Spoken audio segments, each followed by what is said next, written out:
আসসালামু আলাইকুম, আশা করি সবাই ভালো আছেন। বর্তমানে সৌদি আরবের ছোট মুআসাসার ইকামা বানাতে অনেক জটিলতা পোহাতে হয়। ইকামা হচ্ছে না। আবার ইকামা করতে গেলে বিভিন্ন ক্যাটাগরিতে ইকামা করতে হয়। অল্প টাকায় ইকামা হচ্ছে না, 100 রিয়াল মুক্ত আমিল ফি নামছে না। তবে তাদের জন্য, সকল ছোট মুআসাসাদের জন্য একটা সুখবর আসার সম্ভাবনা অনেক বেশি। তবে সেটা নিয়ম মেনে। হয়তো নতুন কোনো রুলস আসতে পারে। আমরা যেটা ফিজিক্যালিভাবে সরাসরি আমরা মুক্তবা আমেলের ব্যক্তিদের সাথে কথা বলে যেটা মোটামুটি জানতে পারলাম, অনুমান করতে পারলাম, এটা কোনো কনফার্ম নিউজ নয়, তবে এটা মোটামুটি কনফার্ম বললেও চলে। সেটা হলো কি, অবশ্যই ভিডিওটা দেবেন, লাইক কমেন্ট শেয়ার করে চ্যানেলটি সাবস্ক্রাইব করে রাখবেন যেন সকলে জানতে পারে। সেই ব্যবস্থাটা করে রাখবেন। সৌদি আরবে এখন ছোট মুআসাসার ইকামা বানাতে গেলে 3 মাস, 6 মাস, 9 মাস বা 12 মাস। 12 মাসের ইকামা তো এখন করাই সম্ভব না। তবে ম্যাক্সিমাম টাইম 9 মাসের ইকামা হয়, কিংবা 6 মাসের ইকামাটা বেশি হয়। কারণ কিছুদিন আগে আমি দেখিয়েছিলাম যে 6 মাসের ইকামা রিনিউ করতে গেলে মাত্র 50 রিয়াল আসে, 9 মাসের করতে গেলে 150 রিয়াল আসে, আর 12 মাসের করতে গেলে প্রায় 2000 2500 রিয়ালের মতো, 2200 রিয়ালের মতো মুক্তব আমেল ফি আসে। তো এখন কথা হলো যে সুখবরটা কি আসতে পারে। আমরা মুক্তব আমেলের সাথে কথা বলে যতটুকু জানতে পারলাম বা আজ করতে পারলাম, তারা জানিয়েছে যে দেখ, ছোট মুআসাসার মেয়াদ 2028 সাল পর্যন্ত আছে। তো এখন কিন্তু ছোট মুআসাসার ইকামা বানাতে গেলে প্রতি দৈনিক, অর্থাৎ আরবি মাস হিসাব করলে আরবি মাসের প্রথম থেকে, মহরম থেকে একদম শেষ পর্যন্ত ইকামার একটা মেয়াদ থাকে, এবং সৌদি সরকারের যেই গুরুত্বপূর্ণ তথ্যগুলো বা সুযোগ সুবিধাগুলো, এগুলার মেয়াদ থাকে। আবার প্রত্যেক বছরের মহরম মাসে সিদ্ধান্ত পরিবর্তন হয়, হয় আগের সিদ্ধান্তে থাকে, না হয় পরিবর্তন হয়।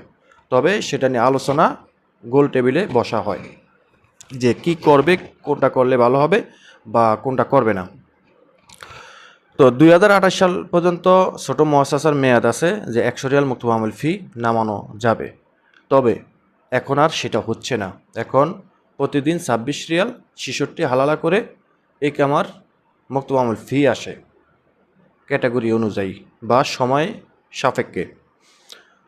তো কখনো কখনো 6 মাসের ইকামা করতে গেলে মেয়াদের সাথে এবং বৎসরের যেই রুলস, বাৎসরিক যে রুলস, সেই রুলস যখন হিসাব নিকেশ হয়, তখন 6 মাসের জন্য হয় 50 রিয়াল।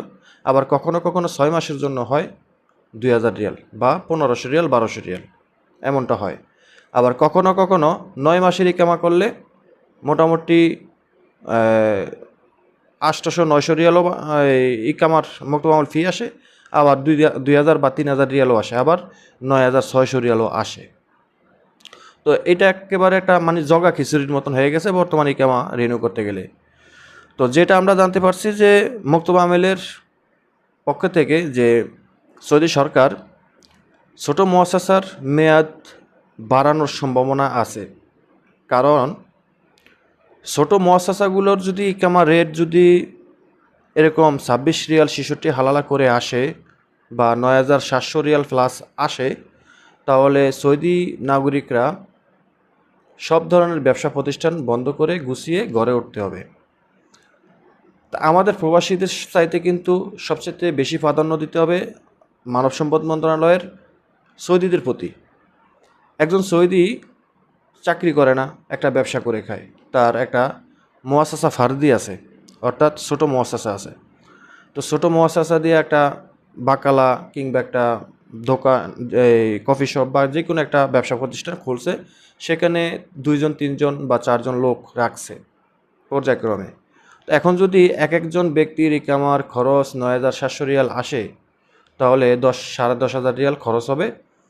তো এত টাকা দিয়ে তারা ইকামা কখনোই বানাতে পারবে না, যেমনটা 2022 সালেও হয়েছিল। একবার বলা হয়েছিল যে সৌদিকরণ বন্ধ হয়ে যাব, এবং কফিল প্রথা বাতিল হয়ে যাব, বিভিন্ন ধরনের রিউমার ছড়াইছে। পরবর্তীতে কফিল প্রথা বাতিল করার সিদ্ধান্তও কিন্তু সরকার নিয়েছিল। পরবর্তীতে যখন সৌদিরা অনশন করছে, সৌদিরা প্রতিবাদ জানাইছে, তখন কিন্তু সেটা টোটালি বাতিল করে দিছে। এখন যদি ছোটো মুআসাসার ইকামার যদি মুক্ত মামুল ফি ৯,৭০০ রিয়াল করা হয়, একইভাবে একই সমস্যা, একই রিউমার ছড়াতে হবে বা একই সমস্যায় পড়তে হবে সকলকেই, সরকার থেকে শুরু করে একদম আমরা কর্মীরা সহ। তো আমাদের চিন্তাভাবনা পরে, কিন্তু ছোটো মুআসাসার চিন্তাভাবনা করতে হবে আগে। সৌদিদের জন্য আগে চিন্তাভাবনা করতে হবে সরকারের। তো সিস্টেমটা কি আসতে পারে, এবার আসি মূল কথায়। সিস্টেমটা আসতে পারে এরকম যে বলা হয়েছে, আমরা যেটুকু জানতে পারছি যে বলা হয়েছে যে ছোটো মুআসাসার মেয়াদ বাড়াতে পারে, তবে এখানে ইকামা বানানোর জন্য একটা রুলস, টার্মস অ্যান্ড কন্ডিশন বেঁধে দিবে। সেটা হলো কি, একটা মুআসাসাতে যদি 2 জন কর্মী থাকে, সেখানে পূর্বে থেকেই একজন সৌদিকরণ এবং কফিলের তামিনাত মুআসাসাতে থাকতে হবে, বাধ্যতামূলক।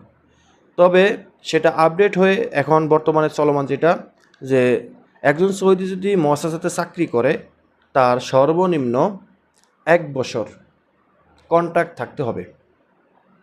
এই 1 বছরের মধ্যে সে মুআসাসাতে কাজ করবে কি করবে না সেটা দেখার বিষয় না, কিন্তু অনলাইনে কন্ট্রাক্ট থাকতে হবে। আর এই 1 বছর কন্ট্রাক্ট না থাকলে ইকামা হবে না। আর 1 বছরের কন্ট্রাক্ট যতদিন থাকবে ততদিন ওই সৌদি এই মুআসাসা ছেড়ে যদি চলেও যায়, অন্য কোথাও চাকরি করতে পারবে না, কারণ অলরেডি সে সরকারের খাতায় বন্দি, জালে বন্দি হয়ে আছে। 1 বছর পূর্ণ হইলে সে অন্য জায়গায় চাকরি করতে পারবে এবং এই মুআসাসাতে আরেকজন সৌদি ঢুকাতে পারবে। তো এখানে আরেকটা সমস্যা হলো যে, মনে করেন আমাদের মুআসাসাতে একজন সৌদি আমরা ঢুকাইলাম, 3 মাস পরে সৌদি বাইর হয়ে গেল বা আমরা বাইর করে দিলাম, কিন্তু কন্ট্রাক্টও অনলাইনে থাকবে, সৌদি যে বাইর হয়ে গেছে সেটাও অনলাইনে থাকবে। তো সেটার জন্য ব্যাখ্যা দিতে হবে, আর ব্যাখ্যা না দিলে ইকামা হবে না। এই কন্ট্রাক্ট থাকাকালীন ইকামা হবে না এবং ওই সৌদিও অন্য জায়গায় চাকরি করতে পারবে না। নিট অ্যান্ড ক্লিন সৌদি রাখতে হবে। তো এই মুআসাসা, আমার মুআসাসাতে যদি এই ব্যক্তি না থাকে, তাহলে নতুন একজন সৌদি বসাতে হলে সে একদম নিট অ্যান্ড ক্লিন থাকতে হবে, সে কোথাও চাকরি করছে এরকম রেকর্ড থাকতে পারবে না। তো এই জিনিসটার প্রতি সরকার সামনের দিকে আরও বেশি করজোর দিবে এবং জোর দিবে, যেন কোনোভাবেই এটা মানে অবহেলা করা না যায়। 100% যেভাবে এখন সৌদিকরণ না থাকলে বিষয়গুলো ক্যান্সেল হয়ে যায়, নতুন বিষয়গুলো কিন্তু দেখবেন ক্যান্সেল হয়ে যায়, ঠিক এই কাজটা থাকবে। এবং পাশাপাশি একটা ছোটো মুআসাসা ফার্দি লাইসেন্স যখন খুলবে, তখন ওই লাইসেন্সে পূর্বে থেকে সৌদিকরণ থাকতে হবে, অর্থাৎ ভিসা উঠাতে গেলে সৌদিকরণ থাকতে হবে। আমি যদি আরেকটু সহজ করে বলি, যেমন আপনার কফিল একটা নতুন মুআসাসা খুলবে, খোলার পর তার নিজের তামিনাত, অর্থাৎ সে নিজে এই মুআসাসাতে চাকরি করতে হবে, তাহলে একটা ভিসা উঠবে, ঠিক আছে, বা 2টা ভিসা উঠবে, এটা ক্যাটাগরি অনুযায়ী। আবার আরেকটা ভিসা উঠাতে গেলে সেখানে সৌদিকরণ থাকতে হবে, অন্যথায় ভিসা উঠবে না। সেই সিস্টেমটাও থাকছে বর্তমানে এবং পরবর্তীতে, ঠিক আছে। এবং মুক্তবা মেলের যেই পেমেন্টটা 100 রিয়াল, এই 100 রিয়াল থেকে বাড়ার কিছুটা সম্ভাবনা আছে, তবে সেটা 100% না, আবার না বাড়ার সম্ভাবনা অনেকটা বেশি। যদি ছোটো মুআসাসার টাইম যদি বাড়ায়, 2028 সালের পরে যদি আরও 3 বছর টাইম বাড়ায়, তাহলে 31 সাল পর্যন্ত, তো 31 সাল পর্যন্ত টাইম বাড়াতে পারে। 31 সাল পর্যন্ত টাইম না বাড়াইলেও 2030 সৌদি ভিশন 2030 পর্যন্ত সম্ভাবনা আছে টাইম বাড়ানোর। 3 বছর টাইম না বাড়ালেও 2 বছর টাইম বাড়ানোর সম্ভাবনা অনেকাংশে আছে, যেমনটা 2022 সালে ছিল। তো এই হলো, এটা গুড নিউজ আমরা মনে করি, কারণ এখন বর্তমানে ইকামা বানানোটা অনেক ক্রিটিক্যাল সমস্যা হয়ে গেছে। তো এটা মোটামুটি আপনারা জুন মাসের 16-17 তারিখ পর্যন্ত অপেক্ষা করবেন। অর্থাৎ মহরমের 1 তারিখ থেকে। প্রত্যেক বছর মহরমের 1 তারিখ থেকে ইকামার মকতুব আমল ফি নিয়ে একটা নতুন আপডেট আসে। তবে যেটাই আসে মোটামুটি ভালো আসে, একেবারে খারাপও না, একেবারে ভালোও না। তবে জুন মাস পর্যন্ত অপেক্ষা করতে হবে। জুন মাসের 16-17 তারিখ পর্যন্ত। 16-17 তারিখের পরে কি সিদ্ধান্ত আসে, কি আপডেট আসে, সেটার জন্য অপেক্ষা করতে হবে। সবেমাত্র জুন মাসের আজকে 5 তারিখ। তো আশা করি বুঝতে পেরেছেন। ভিডিওটা শেয়ার করে দিবেন। তবে সিদ্ধান্ত যেটাই আসুক ছোটো মুআসসাসার ক্ষেত্রে অবশ্যই ভালো আসবে আমরা আশা করি। কারণ আমরা একজনের সাথে কথা বলি নাই, কয়েকজনের সাথে কথা বলছি। প্রত্যেকেরই এক একটা ধারণা, একটাই ধারণা যে সমস্যা থাকবে না। এখন যে সমস্যাটা এটা সাময়িক সমস্যা। তবে জুন মাসের পরে, জুন মাসের অর্ধাবধি গেলে বা মহরমের 1 তারিখের পরে নতুন সিদ্ধান্ত আসতে পারে, ভালো একটা সময় আসতে পারে প্রবাসীদের জন্য এবং সৌদি কফিলদের জন্য। মনে রাখবেন, সৌদি সরকার যেটাই করবে সৌদিদের কথা কিন্তু মাথায় রাখতে হবে। ছোটো মুআসসাসার ইকামা রেট বাড়ানো মানে সৌদিদের গলায় ছুরি লাগানো। ইকামা তো আর আমরা বানাবো না, কফিল বানাবে, বেতন দিবে, কাজ করাবে, কফিল খরচ করবে। তো সেটা কফিলের পক্ষে সম্ভব না হলে সৌদি সরকার এরকম সিদ্ধান্ত নিলে তো সৌদিরা চলতে পারবে না। সেটা তারা বেশি মাথায় রাখে। আমাদের চিন্তা তারা করে না, তারা করে সৌদি নাগরিকের চিন্তা। কীভাবে সৌদি নাগরিকরা চাকরি করবে, কীভাবে সৌদি নাগরিকরা নিজের পায়ে দাঁড়াবে, নিজে ব্যবসা করে, সেই চিন্তা ভাবনা। সবাই বলেন।